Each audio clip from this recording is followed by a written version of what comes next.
Hi friends, welcome to Selvi Ruby channel. இன்றைக்கி நல்ல ஒரு காரம் சாரமான மட்டன் சுக்கா, நல்ல சின்ன வெங்காயம் நிறைய சேர்த்தி நல்ல ஸ்பைசஸ் எல்லாம் அரைச்சி நம்ம இந்த மட்டன் சுக்கா பண்ண போகிறேன்.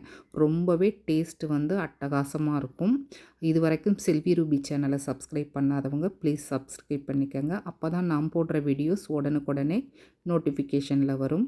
இந்த மட்டன் சுக்கா பண்ணுறதுக்கு இந்த ஸ்பைசஸ் எடுத்திருக்கேங்க. இதில் மிளகு, சீரகம், சோம்பு, வர கொத்தமல்லி, காஞ்ச மிளகாய், 2 பட்டை, 2 லவங்கம், 1 ஏலக்காய், அவ்வளோதாங்க.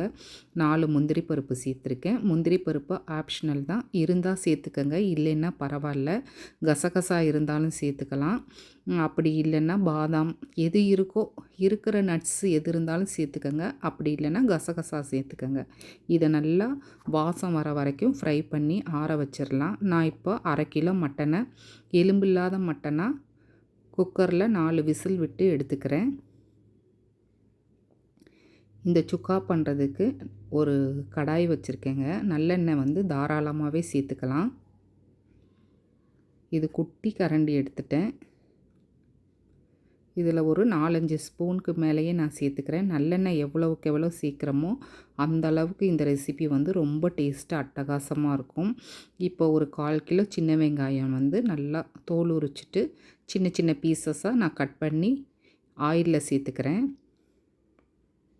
இந்த சின்ன வெங்காயம் ஃப்ளேவர் வந்து ரொம்பவே நல்லாயிருக்குங்க. இந்த சுக்கா வந்து நீங்கள் கண்டிப்பாக ட்ரை பண்ணி பாருங்கள். ஒரே ஒரு பச்சை மிளகாவை ஸ்ப்ளிட் பண்ணி சேர்த்துக்கிறேன். ஒரு கைப்பிடி புதினா, கொத்தமல்லி, கருவேப்பிலை எல்லாத்தையும் சேர்த்து நல்லா வதக்கிடுங்க. சின்ன வெங்காயம் வந்து வதங்கிறதுக்கு கொஞ்சம் லேட் ஆகும். அதனால் நல்லா ஸ்மூத்தாக வதக்கி கொடுத்துடலாம். இந்த ஸ்டேஜ் வந்ததும் கொஞ்சம் சால்ட் சேர்த்துக்கிட்டோமா இன்னுமே நல்லா வதங்கி வரும். இதை அப்படியே ஒரு 5 நிமிஷம் வதக்கி கொடுத்துடலாம்.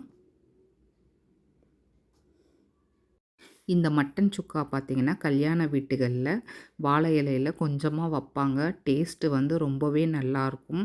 இந்த மட்டன் சுக்கா பார்த்திங்கன்னா எல்லாத்துக்கூடையுமே சைட் டிஷ்ஷாக வச்சு சாப்பிடும்போது ரொம்ப ரொம்ப டேஸ்ட்டு நல்லாயிருக்கும். ரசம் சாதம், அப்புறம் பார்த்திங்கன்னா நல்ல பிரியாணி கூட, அப்புறம் எல்லா வகையான டிஷ்ஷஸ் கூடயுமே ரொம்ப டேஸ்ட்டு நல்லாயிருக்கும். இப்போ கொஞ்சம் இஞ்சி பூண்டு நான் சேர்த்துக்கிறேன். மட்டன் வேக வைக்கும்போதே இஞ்சி பூண்டு பேஸ்ட், அப்புறம் கொஞ்சம் சோம்பு, சீரகம், உப்பு, மஞ்சத்தூள் போட்டு நான் வேக வச்சுருக்கேன். வதக்கும்போது கொஞ்சமாக இஞ்சி பூண்டு சேர்த்தா போதும். இதை நல்லா இஞ்சி பூண்டோட பச்சை ஸ்மெல் போகிற வரைக்கும் நல்லா வதக்கி கொடுத்துடலாம். இந்த ஸ்டேஜில் நம்ம வேக வச்சுருக்க மட்டனை உள்ளே சேர்த்துக்கலாங்க. நல்லா இந்த மாதிரி எலும்பு இல்லாத, போன் இல்லாத மட்டன் எடுத்துக்கிட்டோம்னா சாப்பிட நல்லாயிருக்கும்.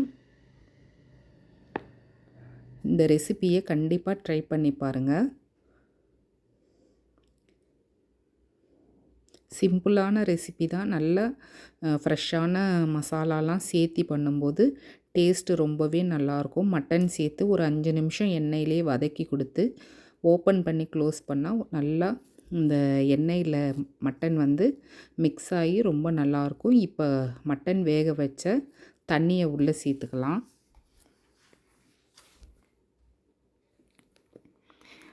முதல்ல நம்ம மட்டனை எண்ணெயில் நல்லா வதக்கிட்டு அதுக்கப்புறம் தண்ணி சேர்த்தோம்னா, மட்டன் ஸ்டாக் சேர்த்தோம்னா ரொம்ப டேஸ்ட்டு நல்லாயிருக்கும். அதனால தான் நான் ஃபைனலாக இந்த மட்டன் வேக வச்ச தண்ணியை ஆட் பண்ணிக்கிறேன். இது அப்படியே ஒரு 5 நிமிஷம் க்ளோஸ் பண்ணி தொறங்க, இன்னுமே நல்லாயிருக்கும். இப்போ நம்ம வறுத்து அரைச்ச ஸ்பைசஸ் பொடியை உள்ளே சேர்த்துக்கலாம்.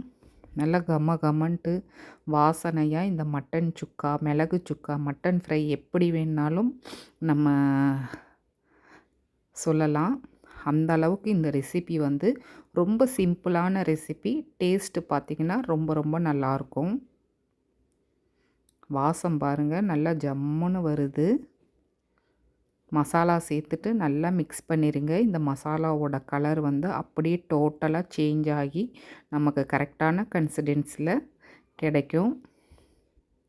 இப்போ பாருங்கள், நான் வந்து எந்த மிளகாய் பொடியும் சேர்க்கலை. 2 காஞ்ச மிளகாய் மட்டும்தான் சேர்த்துருக்கேன். அதுக்கே கலர் பாருங்கள் நல்லா எப்படி வந்திருக்குன்ட்டு. நல்ல காரசாரமான மட்டன் சுக்கா சின்ன வெங்காயம் சேர்த்தி நான் பர்ஃபெக்டாக பண்ணி முடிச்சிட்டேங்க. நீங்கள் இந்த ரெசிப்பியை கண்டிப்பாக ட்ரை பண்ணி பாருங்கள். நல்ல ஒரு ஃப்ளேவர்ஃபுல்லான ரெசிப்பியும் கூட. நல்ல ஒரு சப்பாத்தி கூட, பிரியாணி எல்லாத்து கூடயுமே சைட் டிஷ்ஷாக வச்சு சாப்பிட ரொம்ப ரொம்ப நல்லாயிருக்கும். தோசை மேலே ஸ்ப்ரெட் பண்ணி முட்டைக்கறி தோசையாகவும் நம்ம செய்து கொடுக்கலாம். இந்த வீடியோ பிடிச்சிருந்தா சப்ஸ்கிரைப் பண்ணுங்கள். தேங்க்ஸ் ஃபார் வாட்சிங்.